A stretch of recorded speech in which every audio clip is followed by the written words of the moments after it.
Yeah, they are a lot more human. They're less of these like larger than life mythological figures like we have in DC a lot. Yeah, exactly. So is anyway, Killmonger in the comics? Yes. Yes, Okay. yes, he is. And he has he's not the same kind of character, but he's Wakandan, and is just sort of a rival of T'Challa's in Wakanda. And there's not that element of him having been abandoned in the United States when he was a child. But he is. I mean, his portrayal in this movie is really, really interesting. He does make a very compelling character, and I was really interested to see that. Oh, and by the way, we're just like spoiling this movie all over the place, and just in case anybody hasn't seen, I know everybody has seen this because it's making all of the money. And it's on digital now. And it'll be interesting to see. Oh, is it already out on digital? Okay. So if you haven't seen it yet, you have no excuse. And if you're listening to this and you haven't seen it, then I don't know what your deal is. But so in terms of villains in this film, you have Killmonger. He's great. Klaw is also great. Yeah. Andy Serkis is just always a good idea. And he has this like gleefully maniacal aspect to his character that just is so off the wall, and like he's a little bit like the Joker actually, now that I think about it. Like that just right now came to me. There's there's very much this sense that he's just kind of unhinged, and he does and he kind of knows it, but he doesn't care. He's having a blast. Yeah, he is having a blast the entire time, and it's so crazy. It's so crazy that they only like get to use him, a little bit in Age of Ultron, and now some in this movie. Like, I was really shocked to see him die so in this early. film. Because his character is a big deal for Black Panther in the comics. He's kind of like the arch nemesis of the Black Panther in the comics. Didn't know that. And to see him go out like this was fascinating. But it's also really cool because it gives, we're probably going to talk a lot about this when we come up to Infinity War. Like it does give this movie a sense of, that there are some actual stakes involved, and that people might die. Not the main characters, obviously, because they need to make 2 or 3 more of these movies and have a few more giant piles of money to roll around in. That's true. But there are all kinds of really great character moments with Klaw, especially like in that first scene that he's in when they're doing the heist in the museum. And he says to the one guard, "It's okay, you can go," and then like shoots him in the back of the head as he's running away. It's like, Klaw is a bad man. So my notes just kind of follow the sequence of the film, and I don't think we're gonna need to hit on all of this stuff. I'm just going to get some of my nitpicks out of the way, and then we can like get down into the more substantive part of the conversation. And another thing that sort of was a story hiccup for me is why, if the Black Panther is the sort of role of the king, why does he already have like the Black Panther powers and the Black Panther tech in Civil War? Before his father dies, seemingly before T'Chaka is dead. Good point. I mean, we don't actually see him in costume before T'Chaka dies, but it seems unlikely that he would have gone back to Wakanda to get that stuff and then come back again. So yeah, that's just how they train them. Like, you're trained and you're not officially king yet. I don't know. That's just trying to make allowance. And maybe it was sort of on a provisional basis because the king was old and like couldn't do the Black Panther deal anymore. I don't know. Maybe. So yeah, that was kind of weird. When they're doing the car chase in Seoul, and Klaw blows up the car that Nakia and Okoye are driving in, like it's absolutely crap that she is like totally unscathed by that. Like I just sat there when she, and I get that it's supposed to be kind of a joke, but like no, that is bull crap, and that is that like this film like deserves better than that kind of nonsense. That's a good point. I guess they just had to put comic relief in that moment, so that's what they chose to do. Yeah, like another like little comic relief moment that really like rang false for me is when Shuri calls Ross a colonizer. Like I don't know, when I watched it, everybody cracked up, so maybe that's just New York.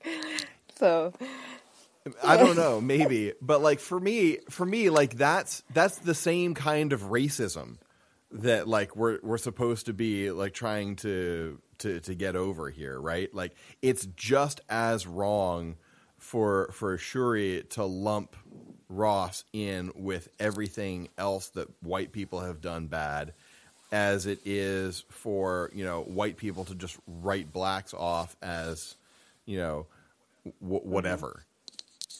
Yeah. So I guess jokes are supposed to be half true. So I don't know.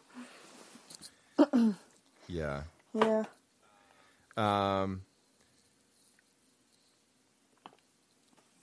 The other moment that I didn't love is at the very end when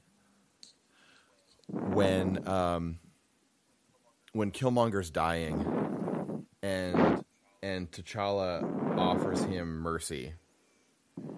And he says, "No, bury me in the ocean with the rest of my ancestors who knew that death is better than bondage." Mm-hmm. And I kind of thought that moment was a moment of nobility that character hadn't earned. Okay. You know Explain what I mean? it a like, little more. Well, like that's the kind of sentiment, like because you know it makes him it kind of makes him a martyr. I see a that. little bit, right? Like it makes him it gives him like this sort of really like deep and sort of noble thing to say and do as his last note. And you know, he is after all the villain of the piece. And I think that we already have like sufficient reasons to like understand him without like at the very end trying to like actually kind of make him a better person than he really is. Yeah, I could see that. Like, so it's kind of become an anthem, but it seems a little disjointed for his character. Like, yeah, a little bit. Yeah, I could see that. Yeah. So, sorry. I think this is probably the last thing that I'm going to say that didn't make sense to me. Why would Killmonger have them burn all of the heart-shaped herbs? I don't know. I don't know. Is he not interested in having an heir? He's just that paranoid about having someone come after him, I guess. and I can see that, and I guess, and I know that Ross kind of talks about that a little bit when they're with the mountain tribe, that this is what he was trained to do. You know, he destabilizes the governments, and so you know, eliminating the thing that is such a crucial part of their traditions in regard to the throne, like, could certainly have a destabilizing effect. So I guess plus I get he's super that. conceited too, so he's kind of like, I don't need any superpowers. Like, I did this as a human, and look where I got. You know? No, he already had the powers. he already had the Black Panther yeah, powers, that's but by burning all the rest of the herbs, nobody it else means can that like be. he can, nobody else ever can, not even, potentially an heir of his. And that seems short-sighted. Yeah. So let's go ahead and start getting into a little bit more of the substantive parts of the conversation here. Watching this a second time, I thought it was interesting that I think that we have a little bit of foreshadowing of the theme of the movie close to the beginning when T'Challa comes back to Wakanda and he meets Shuri there on the landing pad. And she's talking about updating the EMP beads. And he's like, no, they work fine. And she says something to him along the lines of, like, what do I keep trying to teach you? Just because a thing works, that doesn't mean that there isn't room for improvement. And I think that is a good little sort of a microcosm of the theme of this whole movie. Yeah. That, we might be comfortable in the way that things are, and it might seem to work okay, but that doesn't mean that it can't be better, and it doesn't mean that we should not keep Improve. Striving for better and looking for ways to improve, even though it seems to work. Like, and it's the old proverb, like, if it ain't broke, don't fix it. And this sort of like pushes back against that conventional wisdom of, just because it isn't broken doesn't mean it can't be better. That's good.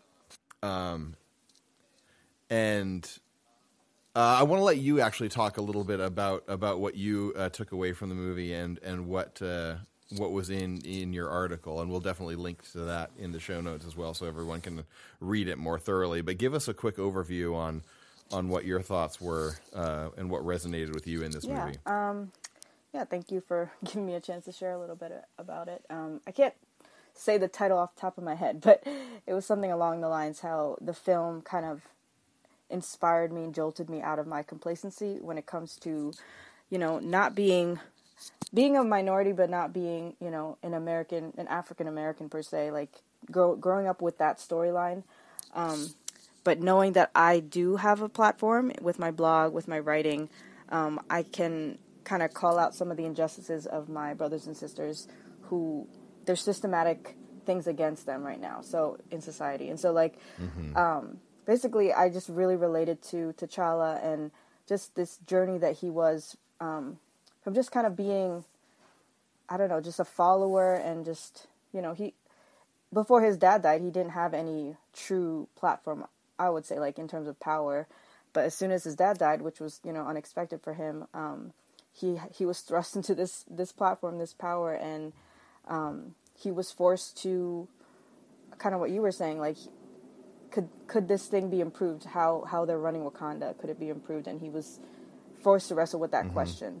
And so I really related to the scene where he's with his father in the ancestral plane, but he's not there to get advice this time. He's there to kind of like call him out, like, tell me the truth about like what really happened. And he kind of, I feel like that's when he became king, in my opinion. Like, he owned his power, his platform, and he knew that there was more to his job description as king than just protect Wakanda. It was also, how can I use this power for the good of the world, So yeah, I really related to that moment. Just like, I kind of started blogging as just like a hobby, but as time has gone, I really do see it as like a ministry, and I see it as a way to connect with other people that I don't know, and also to use it as a megaphone for the issues, for people who don't have the same voice as me.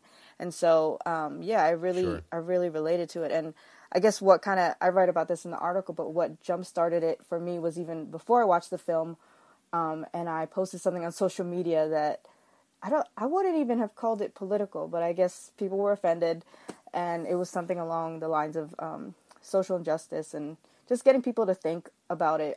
Honestly, I don't think it was that offensive, but again, if you put anything on social media, people can misconstrue. But that was like when, They yeah, sure like, can. so it literally was, I didn't even read anything. I was sharing what someone else wrote, and it was just kind of like, here, guys, food for thought. Let's talk about it. But you know how it is on the internet. So, but that was the first time I feel like I went out of my way to like, I don't know, yeah, to take a